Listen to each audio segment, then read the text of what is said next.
Hello, everybody. Good evening, and welcome to your favorite show, Let's Talk Marriage. We admit that it's been some time since you've seen us. It's as if that we started great, and in the middle we struggled a little bit, but we are here to finish strong. And we thank God for giving us this opportunity and for helping us to be able to come back on. We pray for grace that in the coming year we will be more consistent and we will see more of you online with us during our programs so that we can have a greater interactive experience. Because I miss you guys and I know you miss me too. A lot of people send messages. A lot of people would always ask me whenever they met me, when are you coming back? When are you coming back? We are here. And by the grace of God, we are here to stay and have interesting discussions. So tonight's topic is on the negative effects of assumptions. The negative effects of assumptions. And we all know that assumptions are natural. And in everyday life, in our day to day dealings, we often assume certain things to help us be able to carry out our day. Let's say you're in the market, you're trying to buy something for your household and you don't know what everybody wants. You just assume that, oh, let me buy the green one. Maybe everybody will like it. Let's try and make it a little bit scientific. Those of us who did science in high school, we realized that assumptions are an important part of every investigation. You can't just wake up in the morning and decide that you want to decide on something. You have to start from somewhere. And usually you start by taking a calculated guess, which in this case we would call an assumption. And you also make sure that you know exactly what you're assuming so that if it doesn't go well, you know what you assume so that you can know what not to try again. So we are saying that assumptions are natural and our assumptions are part of our daily lives. But when it becomes what it shouldn't be, that is when we start having issues. Let's put out the exact definition of assumption so that we will be able to understand ourselves. Assumption is a thing that is accepted as true or as certain to happen without proof. Assumption is a thing that is accepted as true model or certain to happen without proof.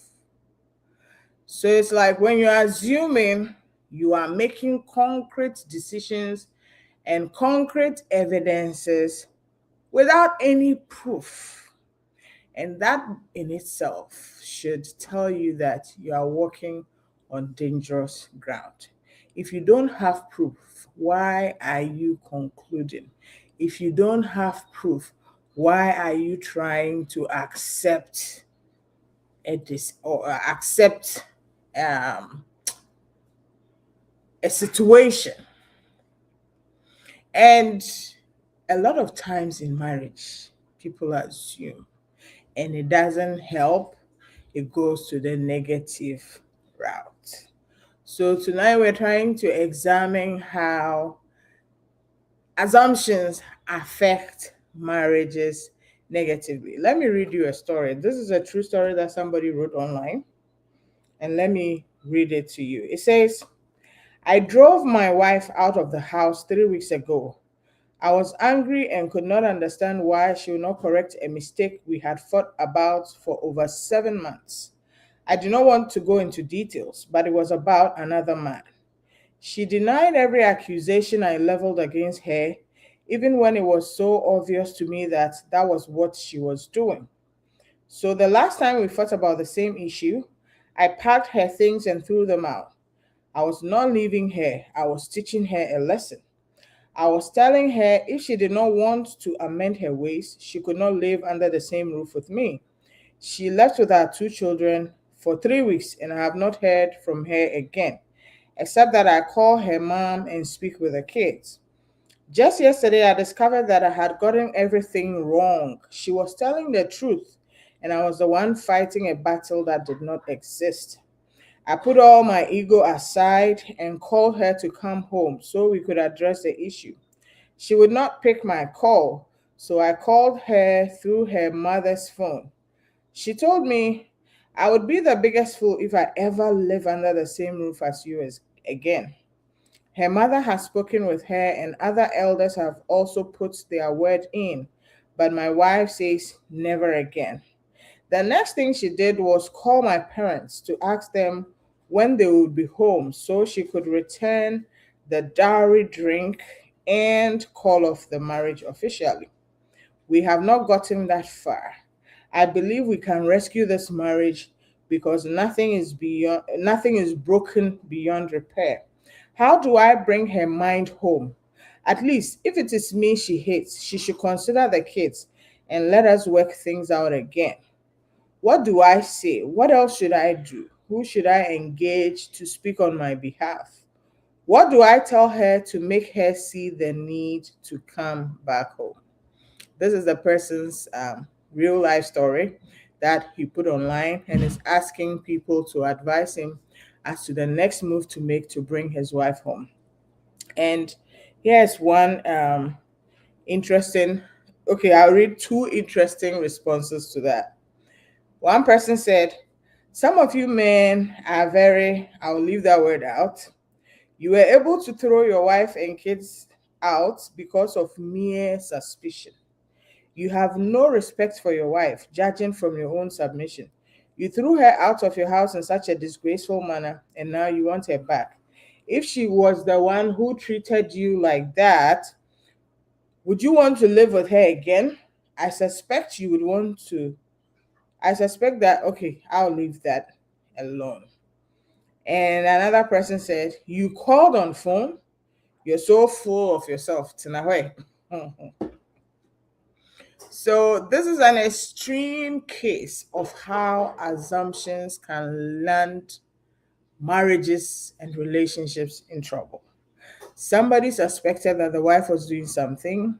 Instead of taking the time to investigate and find out the truth, the person just took a drastic decision. So today we are going to delve further. How should we treat assumptions? We have already said that assumptions are a natural part of life.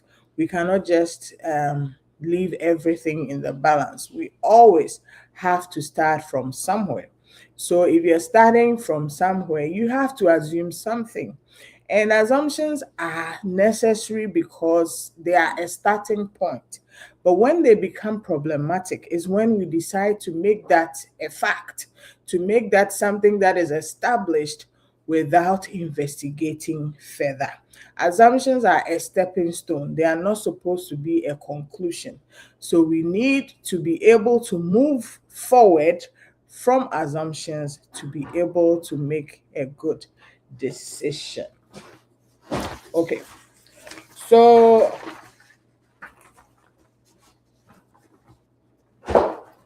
what are some of the negative effects of assumptions if we should ask ourselves? We just saw how one person, instead of addressing issues, digging to the bottom of his suspicion or his assumption, brought his marriage to a close. Well, the marriage may not be completely over, but the marriage is in a bad place just because he did not take his time to investigate what needed to be investigated before making a decision. So, some of the negative effects of assumptions is that it causes conflict. Imagine that every time you're doing something, you are thinking negatively about the person.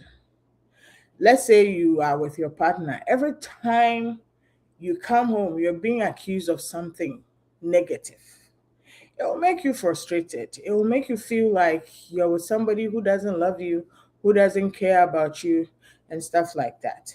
It's like every time your loved one keeps having negative thoughts about you, it's not helpful, it's not healthy, and it doesn't help the relationship. It always causes conflict. It's like before you even start talking, the person is angry because they think you're going to say something negative or you're going to do something negative. So some of the negative effect of assumptions is that it brings conflict. So instead of assuming, or after you have assumed, don't leave it there. Move forward to investigate, move forward to work on it to bring a positive outcome. Don't assume and move on, because assumptions are supposed to be the beginning and not the conclusion. Another aspect of how assumptions are negative is that it leads to poor decision making, very, very poor decision making. Let's assume that a husband and wife want to build a house, and then the husband decides that, oh, you know what, my wife likes spending money. So instead of me to sit down with my wife and plan how we're going to build this thing from start to finish, let me hide it from my wife because it's a good thing and go and build this house by myself, so that when I'm done, my wife will appreciate me for helping the family out. That is a no, no, no, no, no. Husband and wife living together, you should plan for the family together.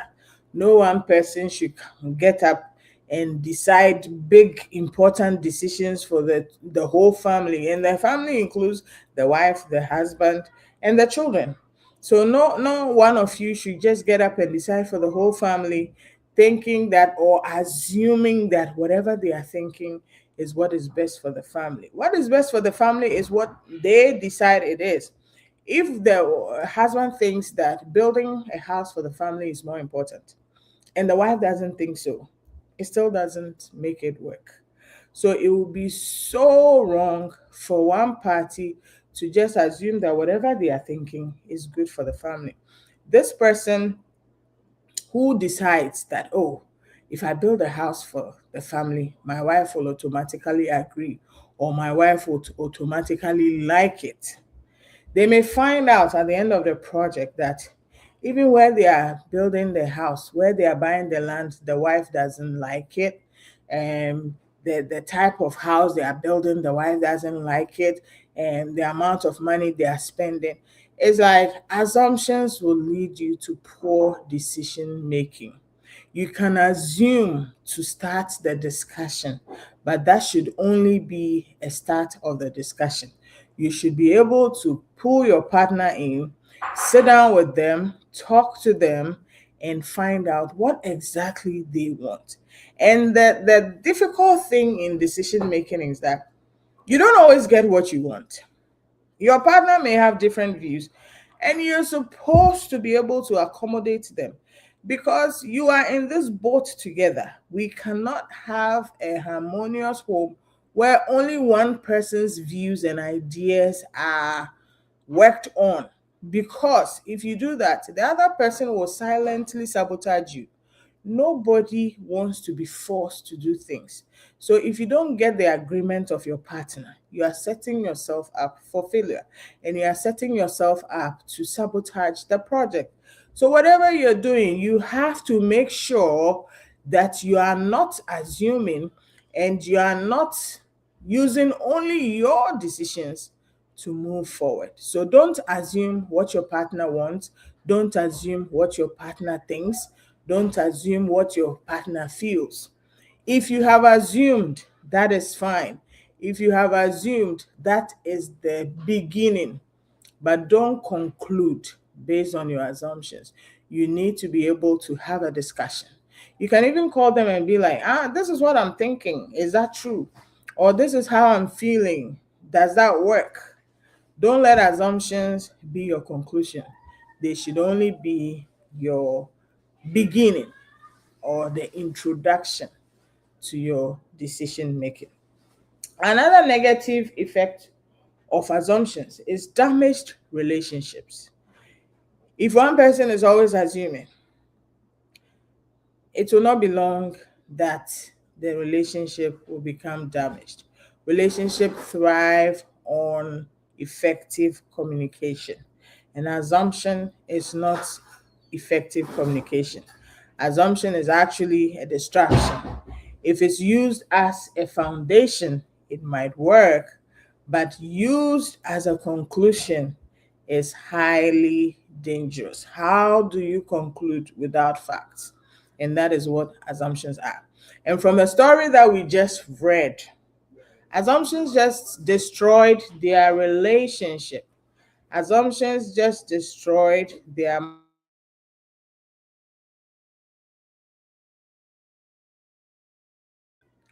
Sorry about that. Assumptions will destroy your relationship or your marriage.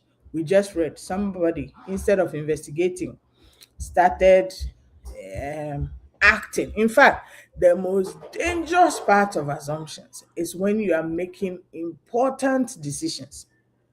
You cannot make important decisions based on assumptions. If you're making important decisions, make sure you are checking the facts. You are asking for more information. And one thing that couples always need to remember is that you cannot read each other's mind. Sometimes, because you've lived together for so long, you've known each other for so long, you've shared so much, you think that you know what each other thinks, you think that you know what each other wants, but people change and certain things change. Maybe she wanted something in the beginning, but she has changed her mind based on something that else that happened, and you don't know about that. So you can't go and assume that because she liked something yesterday, she still likes it today. Just ask. And the more you ask, the more you communicate, the more you are able to predict their wants better, because you're talking to them, you're asking them, and you know what it is that they want. So it's always better that the assumption in your mind is the beginning of the whole project, but you don't leave it there. You communicate further, you ask more questions, you find out more facts to come to a better conclusion. Assumptions should not be your conclusion. Another negative effect of assumption is that it limits your growth. Instead of asking questions, instead of being able to come to a better compromise, if you keep assuming, you never know new things, you never be able to face new challenges, you never grow in your marriage. You've known each other for so long, your communication is not going to get better, because instead of talking to each other and actually finding out from each other what you need or what you want, you keep assuming. So you've been married 20 years, but you still don't know how to communicate because you're not doing well. You keep assuming, you keep assuming day in and day out. And because of that, you're not growing in your marriage.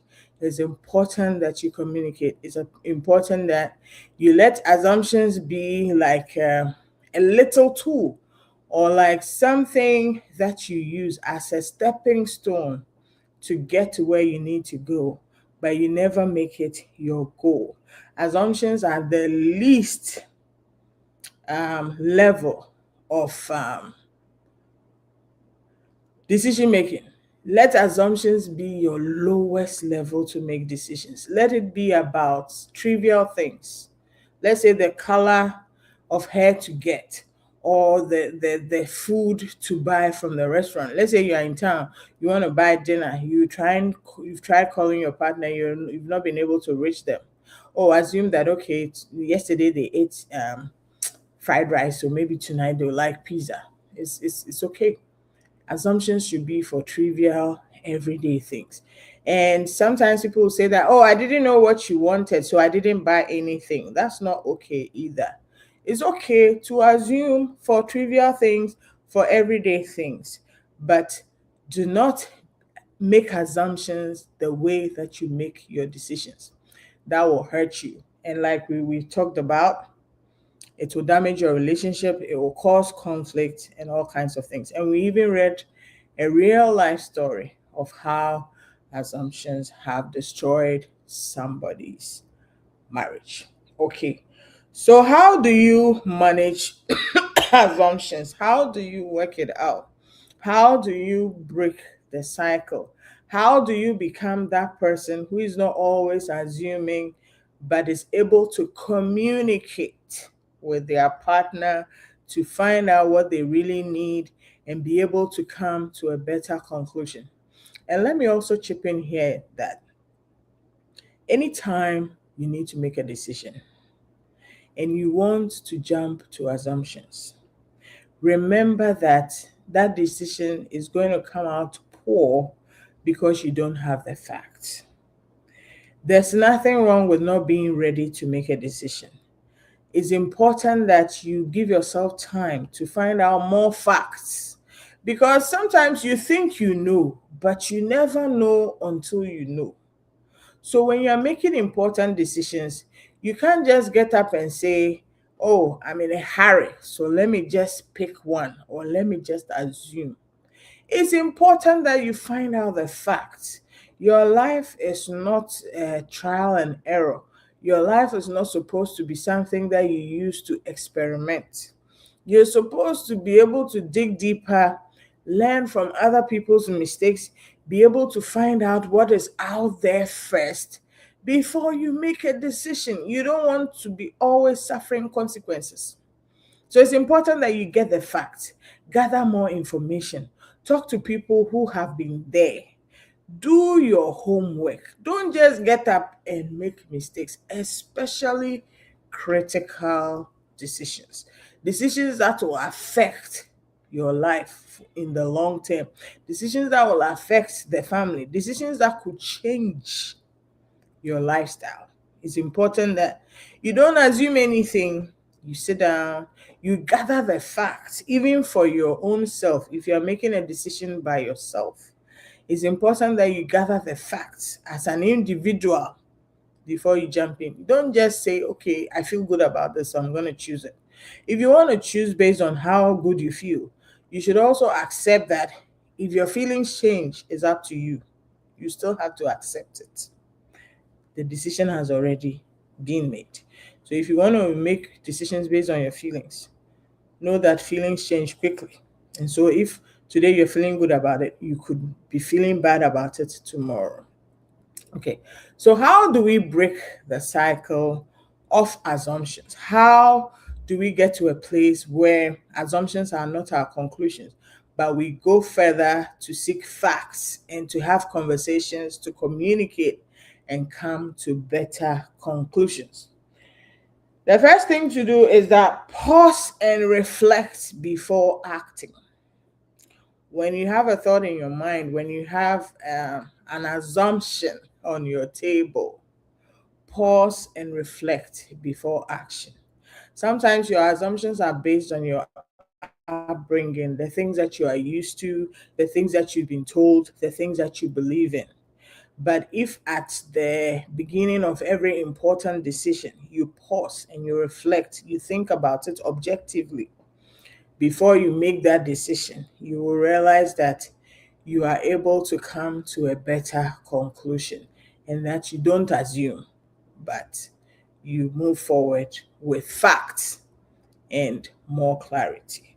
So instead of assuming, pause and reflect. Think more deeply about what is before you instead of just assuming. Another way to break the cycle of assumptions is to seek clarification instead of jumping to conclusions. Let's say your husband is late coming home from work. Instead of jumping to the conclusion that, hey, he went to see somebody, seek clarification. Oh, my husband, how are you? Good evening. You are welcome home. Or after they are eating, oh, how come you are so late from work today? What happened? As you ask them in a calm manner, they may be able to tell you, oh, today there was this big project that we had to finish, blah, blah, blah. Maybe somebody has even called you and told you that they went to a restaurant with somebody, there were females in the group and all that. If you seek clarification, what happened? They may be able to tell you that, oh, we had some business partners coming over and the company wanted us all to go for dinner to help sign the contract and all kinds of things. Don't jump to conclusions. Seek clarification from the person, especially As the person is available and sitting right in front of you or sitting right close by where you can communicate. There are some couples that when something comes up, when they are suspecting something, instead of speaking to each other, they'll just assume and stay in their corner. For 6 months, they will not be talking. They'll just give themselves the cold shoulder. That does not work. The person is sitting right there in front of you. The person is available. The person can be reached on a phone. Instead of keeping your assumptions to yourself, go talk to the person. Go communicate with your husband. Go communicate with your wife. Ask questions. Ask innocent questions. Don't assume they've done something wrong and start interrogating them. No, just be open and ask your questions to make sure that you're able to hear from the horse's own mouth what it is that happened, instead of assuming that you saw something. So that is the conclusion. Another way to break the cycle of assumptions is that you should give the other person the benefit of the doubt. If you have a partner and you're always thinking evil of the partner, you're always thinking the partner is going to do something wrong, it's frustrating. And it makes the relationship have a lot of tension. It makes the marriage have a lot of tension. It's important that you give your partner the benefit of the doubt. Let them prove themselves innocent and assume they are innocent until proven guilty.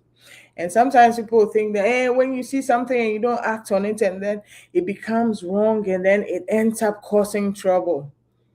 Trust me, the people who are guilty, they themselves will wind themselves up with a cord. Give them a long cord. They will wind themselves up and get caught in the web.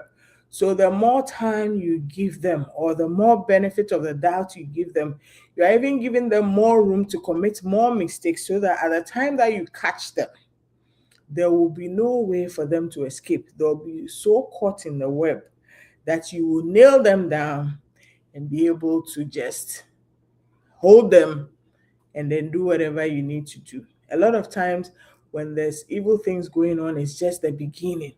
When you catch them, they can even wiggle out really quickly. And then you are left thinking, did I see it or did I not? You are confused. You don't know what really happened or what didn't happen. But if you give them the benefit of the doubt and you give them a long rope, eventually they will catch themselves so deep that they can't wiggle free. It's better to be able to catch somebody in a definitive position than to be able to than to be thinking that, oh, maybe it is, maybe it's not. That's not the way to go. And a lot of times when you give people the benefit of the doubt, they are innocent. So don't call an innocent person guilty until they are actually guilty. At least call them innocent in the beginning until you find out they are guilty, and then they can be guilty. Because if you don't do that, you may be calling a lot of innocent people guilty, which is not fair. Put yourself in their shoes. If they came accusing you all the time, would you be happy? No, you would not. So it's important that you give your partner, your wife, or your husband the benefit of the doubt, instead of assuming they've already done the thing that you are thinking about. Only conclude when you've had the facts, when you've investigated, and then you know what the truth is. So the last way to focus, to break the cycle of assumptions, is that you should focus on the facts. Sometimes your feelings will be telling you something else. Sometimes friends have called you. Sometimes your past experiences have said something to you. But it's important that you focus on the facts. If you don't focus on the facts, you will always be jumping to conclusions. You will always be having assumptions. So please try to focus on the facts. Try to make your decision based on the reasonable evidence that is available, rather than how you feel, or rather than what you think, or rather than what you've been doing in your family for years and years. It's important that you focus on the facts before you so that you don't keep assuming. So this is where we will draw the curtain to a close on assumptions, because I know that we've talked quite a bit. We've spoken on assumptions. We've talked about like the important things that we need to talk about concerning assumptions.